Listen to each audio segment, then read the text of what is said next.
Joey Badass takes victory lap with ABK rap battle energy unleashed.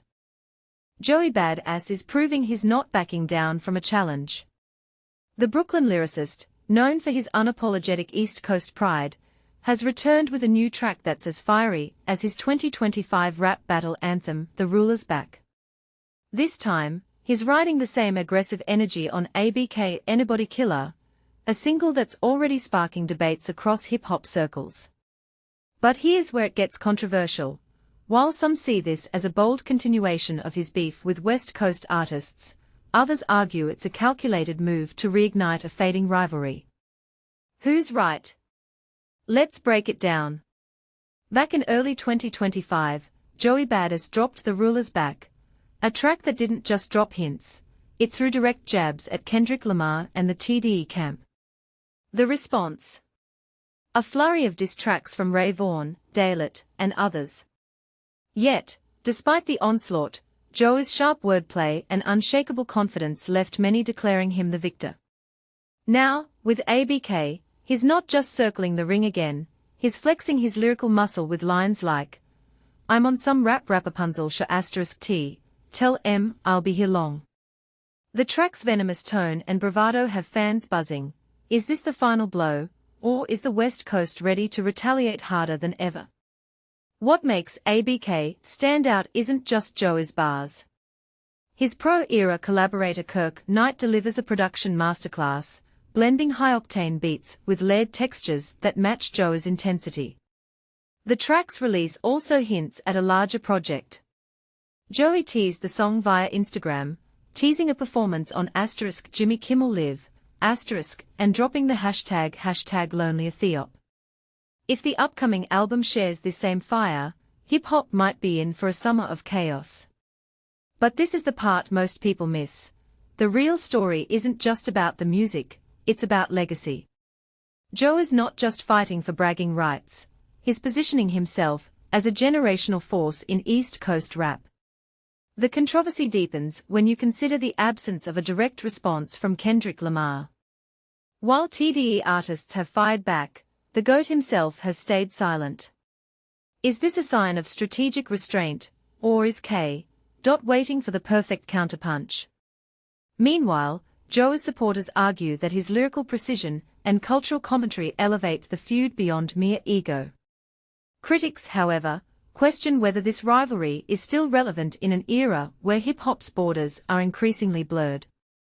What do *you think? Is this a clash of titans, or a relic of a bygone era? As for the track itself, ABK is already packing quotable moments.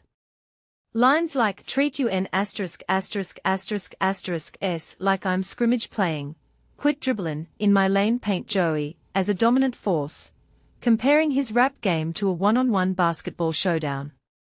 And with the album title #LonelyEthiop confirmed by Jelly Roll during a recent intro, the stakes feel higher than ever. Will this project cement Joey's legacy, or will the West Coast rise to shut him down? The comments below are open, let's hear your take. About the author Zachary Horvath is a freelance music journalist at Hot New Hip Hop, bringing a unique blend of sports and hip-hop expertise to the table. Before joining HNHH, he covered high school athletics and the Cleveland Cavaliers, honing his ability to dissect narratives and spotlight under-the-radar stories. His work spans from breaking down the Drake-Kendrick Lamar beef to unpacking Diddy's legal drama. But what truly sets Zach apart is his passion for connecting readers with the music, whether it's a classic throwback or a fresh release. When he's not analyzing lyrics, you might find him championing underrated producers like Zaytoven. For Zach, hip-hop isn't just news, it's a living, breathing culture worth celebrating. Ray Vaughn reacts to Joey Bada ABK, East vs West Coast rap battle heats up. It's not every day you see two of rap's sharpest wordsmiths go toe-to-toe, but when Joey Badass and Ray Vaughn step into the ring, everyone, fans, critics, even other rappers, stops to listen.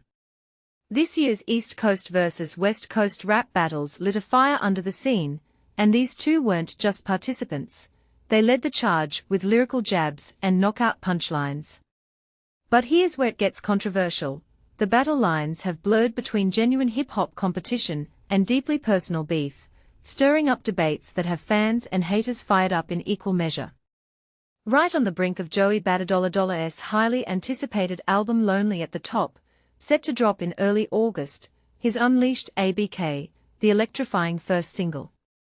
If you're a rap fan, you already know that any Joey release is likely to send shockwaves, and this track is no exception. But here's the twist: Ray Vaughn, the TDE scene and Brooklyn native's main rival this year, wasted no time in delivering a scathing public response to Joey's latest. And this is the part most people miss. Ray Vaughn's reactions on X, the platform formerly known as Twitter, weren't your basic shade. They were coded disses, layered barbs that both mocked Joey's new song and subtly called out the rapper's crew. Vaughn's cryptic tweets, like "I don't want nobody in Cali gettin' in. Cause he gon' cry 20v1 inch," suggest he thinks Joey can't handle the pressure, even in a room full of friends. Is this just tough talk? Or is Vaughn hinting that Joey's verse didn't quite measure up? For a genre built on bravado, every word is a move on the chessboard, and Vaughn's posts have added fuel to an already blazing rivalry. It gets even juicier. Vaughn also posted a clip of a recent Will Smith freestyle, using it as a backhanded comparison to Joey's ABK. With crying laughing emojis, Vaughn's message was clear: that new Joey verse on ABK was like a clear jab at what he perceives as a lackluster performance. But let's pause for a second. Is this honest critique, or is Vaughn just playing the instigator? The truth is, both artists have shown they can deliver killer punchlines, so the fans stand to win here, no matter who you're backing. As for the song itself, ABK is classic Joey Badass. Razor-sharp lyrics over neck-snapping drums and clever sample flips. On his new track, Joey flexes his lyrical muscle, talking about little mans trying to bring him down and people getting caught up in drama bigger than they can handle. And here's the kicker: there's a sly TD East reference that can't help but bring the East Coast-West Coast rivalry back into focus. It's a reminder that, for all the talk of unity in hip-hop, some artists still feed off the energy of regional competition. At the end of the day, ABK is fire, but so is Ray Vaughn's 2025 output. No matter who puts the better song out, hip-hop fans get to feast on new material and heated debates alike. So, where does this leave us? Will Vaughn fire back with another diss track? Or have both artists said what needs to be said and moved on? For those who think this is just another rap feud, think again. These beefs can spark career-defining moments, legendary verses, and sometimes, the birth of classic songs. But let's get real for a second. Not every fan cares about the drama. For some, it's all about the music. For others, the back and forth is just as essential to the culture as the songs themselves. Here's a controversial thought: do diss tracks actually make hip-hop better, or do they distract from what really matters? And if you think the feud is overrated, how do you explain the energy and passion it brings out in the artists involved? One thing's for sure: whether you're here for the bars or the banter, Joey Badass and Ray Vaughn have made 2025's rap landscape a lot more interesting. So, what's your stance? Are you riding for Joey, Vaughn, or just here for the music? Drop a comment and let us know. After all, hip-hop thrives when the debate is as hot as the music.